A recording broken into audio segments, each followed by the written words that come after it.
Orang tuh sering juga menduga atau bahkan menuduh, kapan sih Yesus pernah ngaku Tuhan? Biasanya orang tuh nanyanya gitu kan. Ya.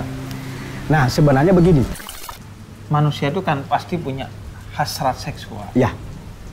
Terus nikah itu enak, Romo. Nikah itu ada ini menarik ini. Ini dulu. Ya. Kenapa nggak boleh nikah sih, Romo? Ya. Ya, ini menarik. Iya kan bener nggak dulu bener, kan? Bener. Semua Romo tuh nggak boleh nikah ya? Nggak boleh. Oke. Kenapa Romo? Sebenarnya begini, Bib ya. Jadi intelektual ya? Intelektual. Ibarat kata kalau bego nggak boleh jadi Romo. Ya. Di upgrade paling nggak lah ya, harus belajar ya. Kalau bego amat mah enggak lah ya. tapi juga bukan satu-satunya ya. Iya, karena tadi human formation juga, iya. termasuk karakter tadi.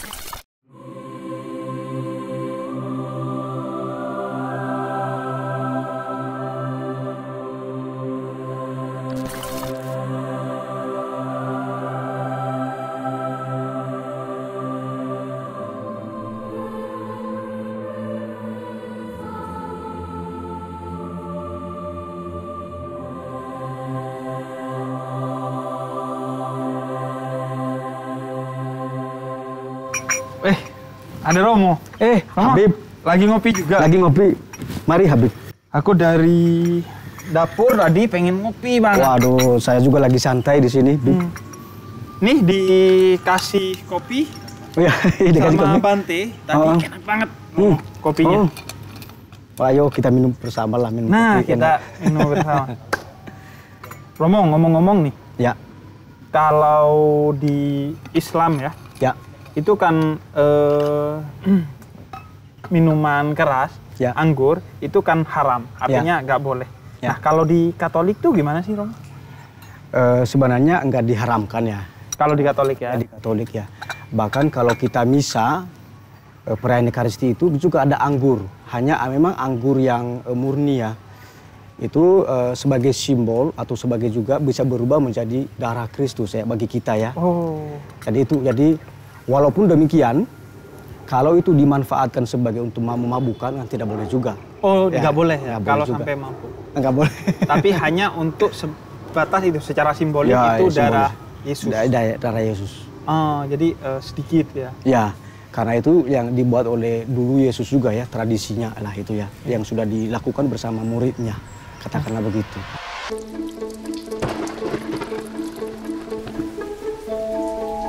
Romo, kayaknya gerimis. Gerimis ya, kita pindah ke sana deh. Ya. Oke.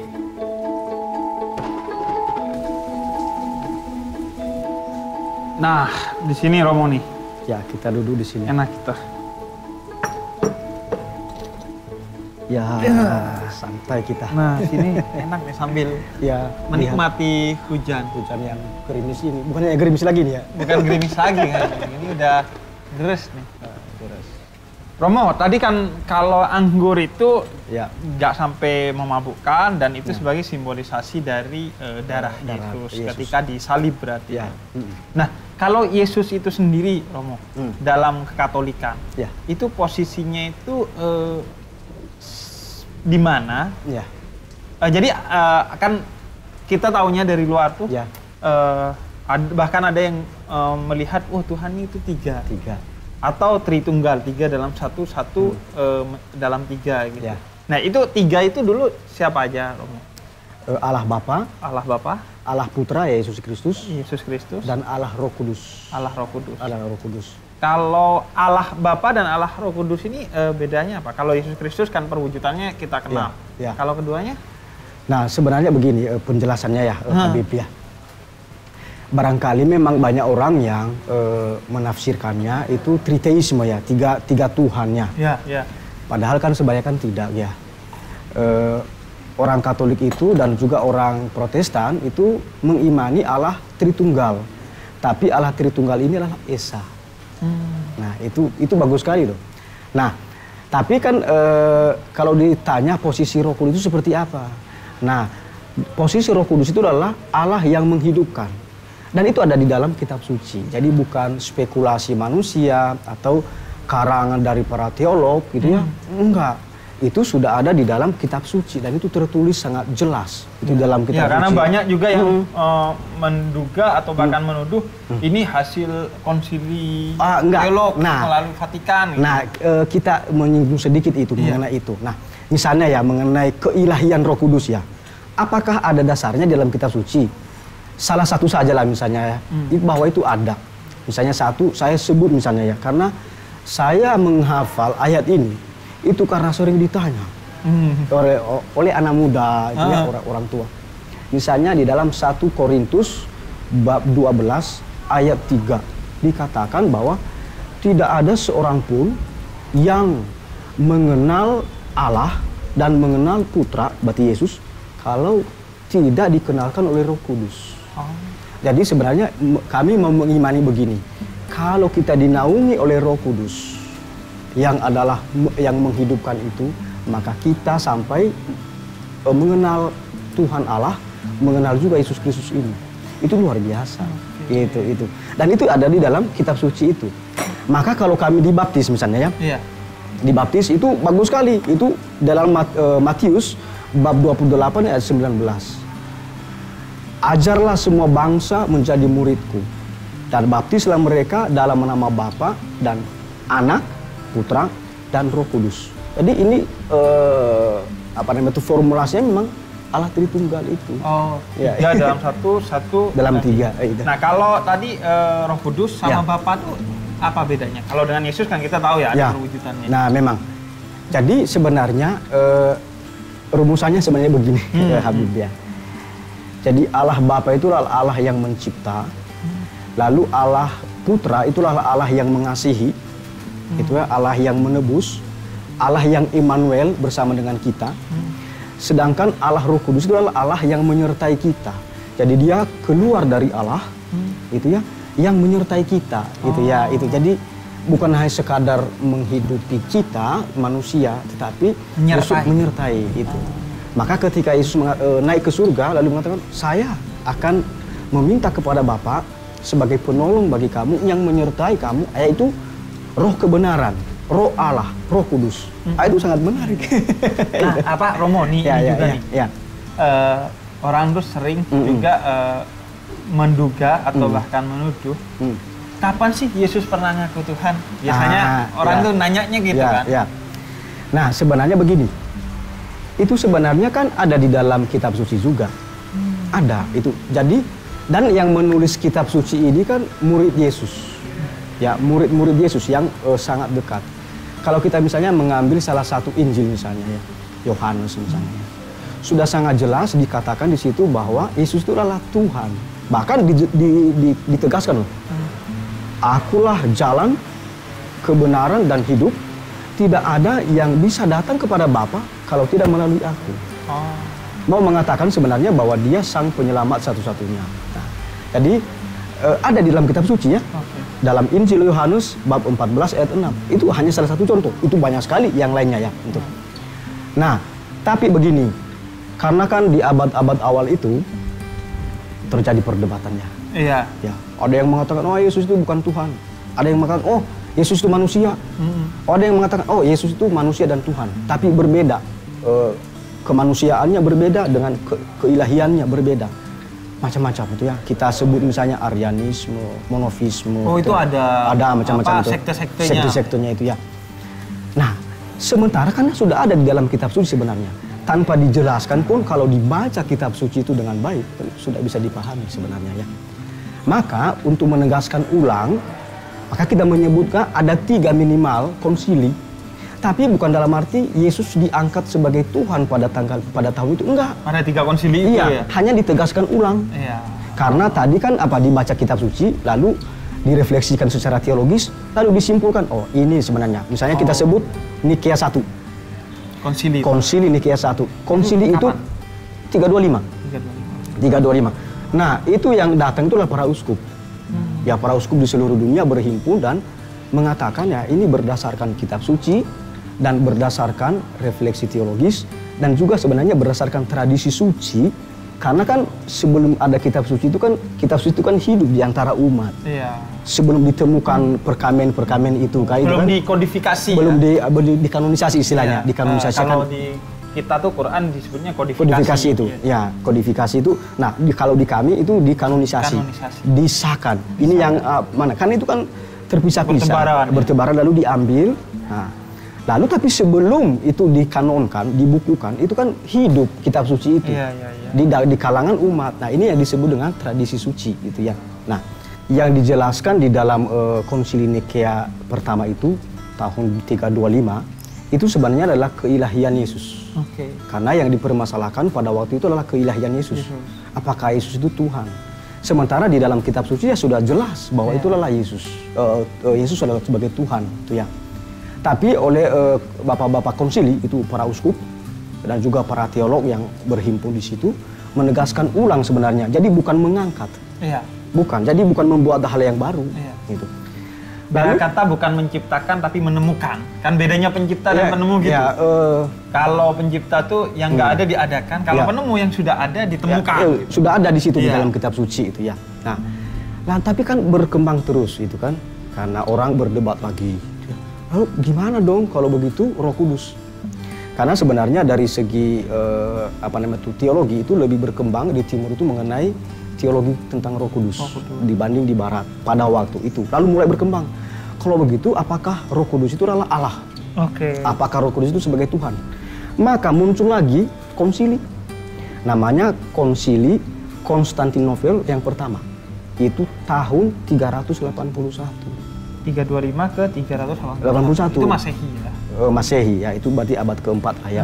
Masih berdekatan lah ya, katakanlah begitu. Nah, lalu di situ hanya dikutip sebenarnya yang ada dalam kitab suci bahwa Roh Kudus itu adalah sehakikat dengan Allah Putra, sehakikat dengan Allah Bapa, dan dia adalah memang Tuhan yang menghidupkan, yang menyertai kita manusia, kan begitu ya. Kan berdebat lagi. Wah, kalau begitu apakah ini Bapa Tuhan, lalu triteisme, macam-macam itu ya, modalisme itu. Jadi modalisme itu juga menarik. Modalisme itu mau mengatakan begini. Hanya satu pribadi, tapi mengubah bentuknya menjadi tiga. Itu modalisme. Jadi mengubah modalnya, bentuknya itu ya. Nah, itu juga berarti sebenarnya triteisme. Nah, juga tidak ya. Maka muncullah Konstantinopel yang kedua. Itu 553. 553. Lalu ditegaskan kembali bahwa memang orang Kristiani kan belum ada Protestan ya. Pada waktu itu ya belum ada Protestan, belum ada juga yang lain, itu hanya Katolik. Dikatakan ya Kristen ya, Kristen Katolik. Lalu ya dikatakan bahwa ya memang kita mengimani Allah Tritunggal, tapi Allah Tritunggal itu adalah Esa. Nah itu. Itulah yang kemudian disebut dengan Trinitas. Trinitas. Sejarahnya juga. Sejarahnya begitu. Nah, itu. Sejak itu memang tunduknya kepada Vatikan ya? Iya. Ketundukannya kepada Vatikan. Ya, memang. Nah, memang Habib sebenarnya Katolik itu banyak. Oh, banyak. Ya, jadi kalau dijelaskan itu Katolik itu ada banyak ini sekte-sektenya. Bukan, kami tidak menyebut sebagai sekte, tapi sui juris ya. Sui itu bahasa Latin ya. Sui itu proper, itu juris itu law ya proper law, hukum sendiri. Jadi memiliki hukum sendiri dalam arti mandiri. Nah, menariknya sebenarnya adalah bahwa Katolik Roma itu baru salah satu sui juris dari Katolik yang mengaku kesatuan dengan Paus. Tapi ada 22 yang lain. Contohnya apa lagi? Contohnya itu seperti misalnya yang sampai sekarang masih ada? Gereja Katolik Koptik. Oh, Koptik. Di mana pusatnya? Ada di Ethiopia juga. Itu ada juga di Timur Tengah sana. Itu ada di di daerah Koptik gitu ya. Atau misalnya juga Armenian ya, Katolik Armenia itu ya. Itu. Jadi sebenarnya ada banyak Katolik ini. Tapi 23 sui juris ini berarti termasuk yang Katolik Roma itu menyatu atau mengakui Paus sebagai pimpinan tertinggi. Paus Vatikan. Vatikan itu. Nah, begini sebenarnya Bib ya. Bukan semata-mata kita tunduk kepada Vatikan ya secara struktural ya. Karena Paus itu bukan hanya pemimpin struktural. Tapi dalam arti pemimpin spiritual. rohani. Dan itu ada dasarnya dalam kitab suci. Lagi-lagi ya, jadi dirujuknya itu kitab suci itu ya, karena bukan spekulasi ya. Mengapa? Karena Paus itu sebagai pengganti Petrus. Jadi Petrus itu kan ada murid Yesus. Murid Yesus itu ada 12 ya. Para rasul ya, disebut para rasul. Nah, ada ketuanya, kepalanya itu Petrus. Nah, Petrus ini kita anggap sebagai Paus yang pertama. Nah, berarti Paus yang notabene adalah uskup Roma itu juga menjadi pengganti dari Petrus ini. Sementara rasul yang lain penggantinya adalah para uskup. Maka kalau misalnya Paus mengeluarkan sebuah dogma atau sebuah ajaran atau motu proprio, itu pengajarannya sendiri, itu dia buat dalam tahtanya sebagai pengganti Petrus atau bersama dengan para uskup. Kolegio ya, kolegio itu ya bersama-sama. Maka, nah ini yang menarik ya pertanyaan tadi. Di dalam hukum gereja kami, saya sebenarnya belajar hukum gereja ya di Roma sana ya. Nah, disebutkan di dalam kanon itu ya hukum ya. Kitab hukum kanonik, kanon 750 dan 752 bahwa kami orang Katolik, hanya orang Katolik gitu ya, taat dengan sikap iman Kristen pada segala ajaran yang ada dalam kitab suci, magisterium gereja. Nah, magisterium gereja itu adalah ajaran resmi dari gereja, termasuk Paus, para uskup itu kolegio mereka itu ya, dan moral Kristiani. Nah, itu jadi sebenarnya ketaatan kita itu lebih pada ketaatan iman itu, ya ketaatan pada moralitas juga. Nah, itu yang menarik. Nah, itu apa Romo? Nah. Berarti nanti gimana? Setiap negara kan punya budayanya sendiri, punya masalahnya sendiri. Itu gimana kalau memang tunduknya ke Roma sana? Terus kalau yang lokalitas-lokalitas itu bagaimana Katolik itu menghormati dan menginternalisasi nilai-nilai itu? Nah, memang harus dibedakan, Bim. Ya, kan ada ajaran yang bersifat dogmatis ya. Prinsipil ya katakan, bidang teologi semacam-macam itu ya, lalu moralitas. Nah, itu kita satu kesatuan dengan seluruh gereja Katolik itu ya, bagian dogma. Tapi kan ada hal-hal ritual. Nah, ritual itu kan misalnya berkaitan dengan tata ibadat misalnya ya, kan ada bisa inkulturasi. Sekarang kalau sekarang boleh pakai bahasa daerah, lagu-lagu gereja ya. Lagu-lagu. Kalau dulu bahasa Latin atau bahasa Ibrani, gitu kan. Tapi sekarang diperbolehkan oleh Vatikan. Pakai bahasa daerah. Pakai bahasa daerah. Misalnya pakai bahasa Madura. Bisa? Boleh. Saya dari Nias ya, saya pakai bahasa Nias. Pakai bahasa Nias. Heso aya masuno suno da uge. Nah, itu kan itu bahasa Nias. Ya Tuhan, kami menyembahmu. Itu bahkan bagus sekali itu ya. Tapi itu harus dilaporkan nggak? Ya, dilaporkan ke Vatikan. Pertama ya tahapnya kan kita ada komisi liturgi di keuskupan, lalu kita godok, kita rumuskan bersama-sama apakah teologinya benar itu ya. Lalu kita bawa ke KWI, lalu nanti KWI itu menghimpun bersama-sama, lalu kita minta juga pengesahan dari KWI dan dibawa juga ke Roma lah itu, supaya ini teologinya ini benar itu ya. Itu ya. Jadi agar melanggar lah ya. Ya, melanggar. Jadi sebenarnya kalau dilihat itu sangat menghargai justru budaya setempat itu ya. Jadi punya ciri khas sendiri ya Katolik Nusantara. Katolik Nusantara. Bahkan lebih kecil kayak Nias, nyanyiannya sendiri ya. Karena kita merayakan Ekaristi ya dalam bahasa kita sendiri. Itu ada rasa apa ya? Oh, saya ini ibadat saya. Itu sebagai orang Nias ya. Itu menarik. Jadi sangat dekat akhirnya. Ya, sangat dekat itu. Nah, Romo, ini juga Romo. Manggilnya tuh kalau aku kan manggilnya Romo ya. Iya. Itu ada juga yang manggil pastor. Iya. Itu sebenarnya bedanya apa sih, Romo? Sebenarnya mah sama. Sama aja. Ya, sama. Kalau memanggil pastor silakan, memanggil Romo juga silakan. Itu saya rasa juga karena bahasa ya. Oh, bahasa juga. Romo itu bahasa Jawa. Kalau kami di Bandung itu Rama ya, orang Sunda ya. Rama, kumaha Rama, kabarna ya. Bagaimana kabarna, kabarnya tuh. Kalau kami di Pulau Nias Ama itu ya. Tapi memang sebenarnya kalau dilihat dari sisi bahasa itu ya, pastor itu kan gembala. Iya. Itu kan seperti ada jarak ya. Tapi kalau Romo itu bapak, itu itu Bapak itu dekat.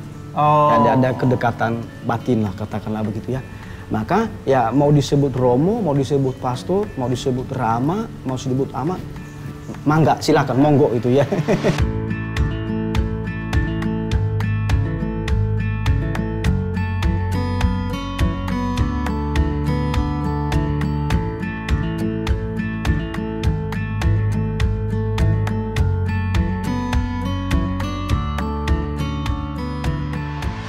Ngomong-ngomong loh, ya. kan gini, manusia itu kan pasti punya hasrat seksual. Ya. Terus nikah itu enak, Romo. Nikah itu enak. Ada ini menarik ini. Ini dulu. Ya. Kenapa nggak boleh nikah sih, Romo? Ya. Ya, ini menarik. Iya kan, bener nggak dulu bener, kan? Benar. Semua Romo tuh nggak boleh nikah ya? Nggak boleh. Oke. Kenapa, Romo? Sebenarnya begini, Bib ya. Karena saya itu pendamping para frater sekarang, jadi disebutnya formator.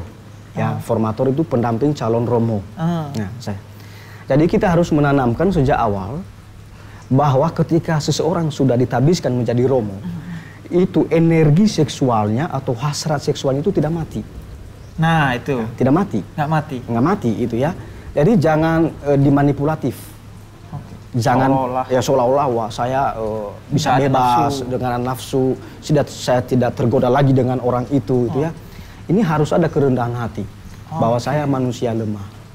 Karena ketika justru kita menganggap diri orang yang sangat kuat, di sini ada kesombongan rohani karena kita daging ya, lemah. Tapi begini sebenarnya Bib ya. Sebenarnya bukan tidak boleh. Itu ya. Tidak boleh nikah. Bukan tidak boleh menikah. Istilah yang tepat ya. Tapi barangkali adalah sebagai pilihan. Pilihan untuk tidak menikah. Ya, gitu. Karena kan masing-masing kan ada panggilan orang. Ya, jadi ada yang panggilan menikah, ada panggilan menjadi dosen, ada panggilan menjadi guru, gitu deh. Ada panggilan menjadi Romo, ya, ada panggilan menjadi bruder, ada panggilan menjadi suster. Itu silahkan. Tapi setiap panggilan itu punya konsekuensi. Nah, kembali lagi ke kitab suci, itu ya. Pasti ujung-ujungnya rumusannya yang pertama adalah kitab suci.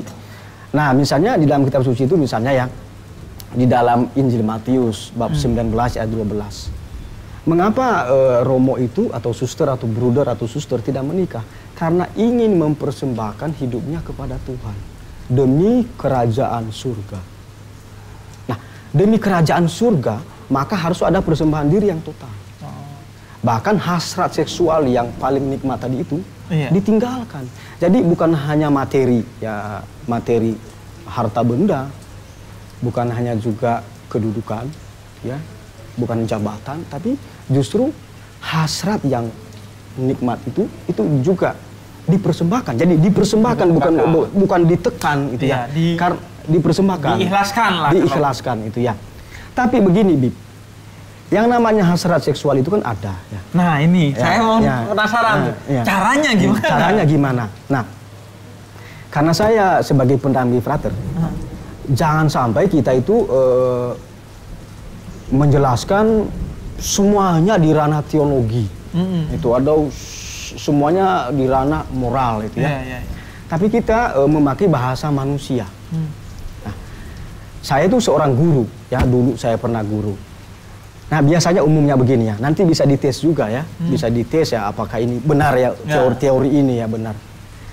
Apa yang diulang-ulang itu menjadi kebiasaan. Dan apa yang menjadi kebiasaan itu menjadi karakter.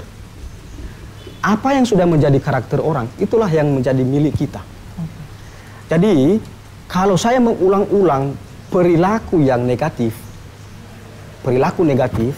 maka menjadi kebiasaan saya. Dan karena sudah menjadi kebiasaan dan saya ulang-ulang menjadi karakter saya, maka kalau saya spontan berkata-kata, kata-kata yang saya ulang-ulang itulah yang keluar. Jadi kebiasaan dan jadi karakter itu. Maka mengapa bisa akhirnya bisa bisa dikendalikan hasrat seksual itu karena memang dibiasakan. Maka pendidikan kami itu tidak sebentar ya, tapi panjang, itu bisa sampai 9 sampai 13 tahun. Pendidikannya. Itu pun tidak dihitung yang SMA, seminari menengah. Itu hanya masuk di pas udah seminari tinggi ya katakan, atau di novisiat kalau kami di OSC ya, di Ordo Salib Suci. Mengapa? Karena ada pembiasaan. Jadi di situ ada meditasi, ya. Kan sebenarnya formasi kita itu kan ada 4 fokus, Bib ya. Human formation, formasi manusia. Nah, itu termasuk dari seksualitas. Ya. Lalu macam-macam metodenya membiasakan supaya kita bisa menyadari identitasku sebagai calon romo, sebagai manusia. Saya berasal dari keluarga, saya berasal dari masyarakat, saya pernah punya masa lalu berpacaran. Nah, itu dilihat semuanya itu. Lalu yang kedua adalah intellectual formation, formasi intelektual ini. Tapi harus terintegrasi terus, tidak boleh satu persatu. Itu kan berjalan bersama. Jadi intelektual ya? Intelektual. Ibarat kata kalau bego nggak boleh jadi romo. Ya. Di upgrade paling enggak lah ya, harus belajar ya. Kalau bego amat mah enggak lah ya. tapi juga bukan satu-satunya ya. Karena tadi human formation juga termasuk karakter tadi ya. Terus yang ketiga? Spiritual formation. Nah, spiritual formation itu apa? Formasi rohani ya. Formasi spiritual. Nah, bagaimana orang ini itu bisa matang secara rohani? Ya, jadi bukan hanya matang secara intelektual, tapi matang secara rohani. Apa yang nanti dia laksanakan di dalam misinya itu datang dari sebuah internalisasi, dari sebuah refleksi, dan dia hidupkan sendiri.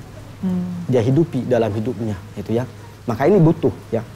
Lalu yang terakhir ini yang juga penting, itu ya, pastoral formation. Jadi formasi pelayanan ya, pastoral. Kita melayani orang, kita melayani sesama kita di dalam biara, karena kami dalam biara itu kerasulan kami yang pertama dan utama adalah bagaimana kami memperhatikan sesama kami, ya pastor kami, frater kami di dalam komunitas.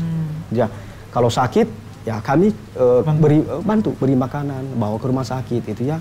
Lalu barang-barang kita bersama-sama ya milik bersama itu. Jadi membangun sebuah persaudaraan, community itu ya, membangun hospitalitas ya, keramahan itu pertama-tama ya di rumah kita, internal kita. Kayak kita lah di rumah ini. Iya, itu. Nah, Romo, bisa nggak sih pensiun jadi Romo terus menikah? Itu ya. Nah, ini sebenarnya begini Bib ya. Kadang soalnya aku lihat tuh di TikTok yang ngebaptis temennya sendiri, yang dulu sama-sama Romo. Gitu. Memang sebenarnya prinsipnya itu tidak boleh seorang yang sudah ditabiskan menjadi imam itu meninggalkan imamatnya. Karena sekali seseorang ditabiskan menjadi imam untuk seumur hidup. Ya. Maka kalau pada perjalanan waktu lalu ada seorang imam, katakanlah dia meninggalkan imamatnya, maka sebenarnya secara prinsipil tidak hilang imamatnya itu, tapi diberi yang namanya dispensasi. Dispensasi itu adalah pelonggaran pada aturan hukum, ya. Lalu dia dibebaskan dari kewajiban selibat. Selibat itu ya tidak menikah. Dia dibebaskan, dia dilonggarkan dari situ kewajiban itu ya. Tapi dia masih bisa mimpin ibadah. Tidak bisa memimpin sebagai romo. Tidak bisa lagi memimpin. Hanya kayak pendakwah aja gitu ya. Itu pun kalau misalnya dia mengajar, ini kan terkait dengan disiplin gerejawi ya. Kalau dia mengajar teologi atau mengajar moral, maka dia perlu mendapat izin dari uskup setempat. Nanti uskup setempat itu akan berbicara ke Vatikan. Jadi memang tidak sembarang udah minta izin itu. Jadi ketat banget ya. Kecuali kalau dia mengajar di luar teologi dan moral.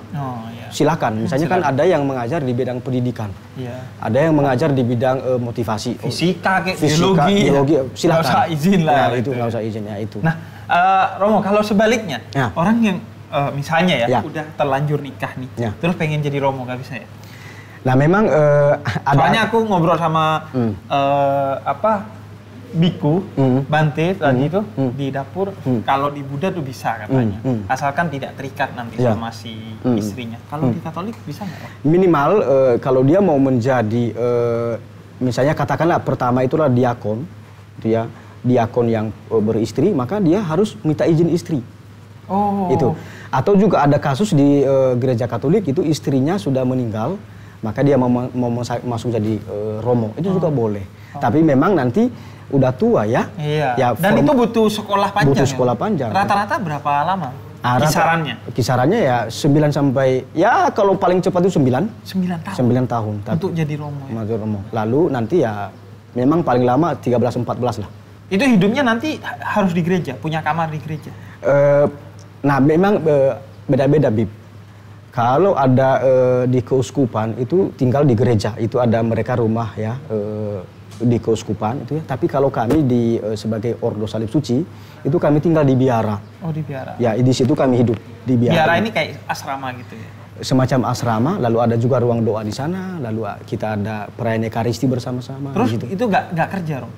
Kerja, jadi macam-macam pekerjaan jadi, kita. Jadi maksudnya hidupnya itu gajinya dari ya kan atau dari tetap kerja biasa gitu ngantor? Enggak? Ya sebenarnya kan kalau kita melayani itu umat boleh memberikan ya.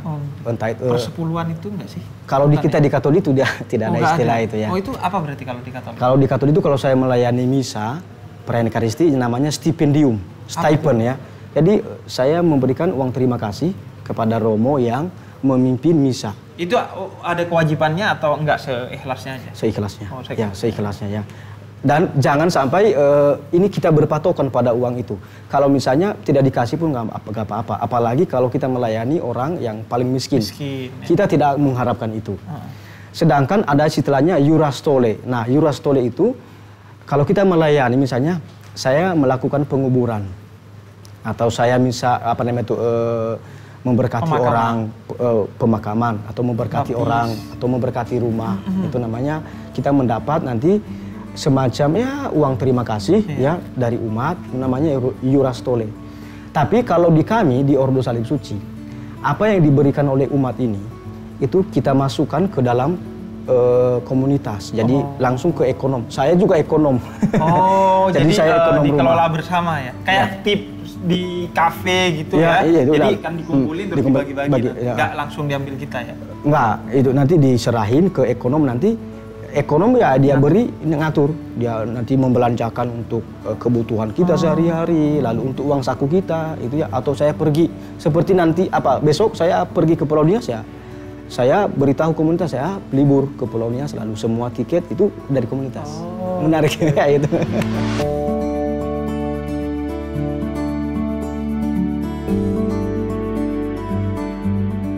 Romo, aku harus ke perpus nih. Ya. Ke perpus kita. Ya. Karena besok aku ada pengajian, jadi aku harus mempersiapkan. Nah, tapi Romo, kalau Romo nih, Katolik tuh asik karena apa sih? Ya pertama asik karena ajarannya itu membumi. Kalau membumi itu ya kalau berbicara mengenai cinta kasih, maka ya dilaksanakan cinta kasih itu. Ya mencintai musuh ya mencintai musuh. Memang tidak gampang ya. Maka di Katolik ini sangat ditekankan bagaimana kita mengampuni sesama, mengampuni musuh-musuh kita dan kalau ada orang yang membenci kita itu jangan kita reaktif untuk membalas itu ya.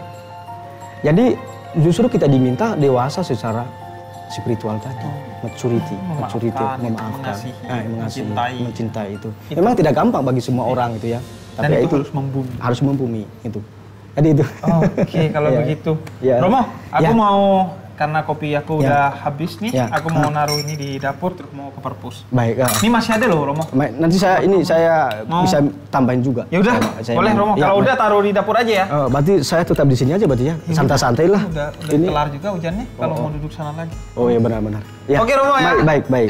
Oh ya, nanti malam kita makan bersama ngopi-ngopi ya di ruang tengah. Di ruang tengah. Aku ada dari teman-teman kotak mau mampir ke sini. Oh di sini ya. Kita bersama-sama ya. Iya. Baik. Oke Romo ya. Baik.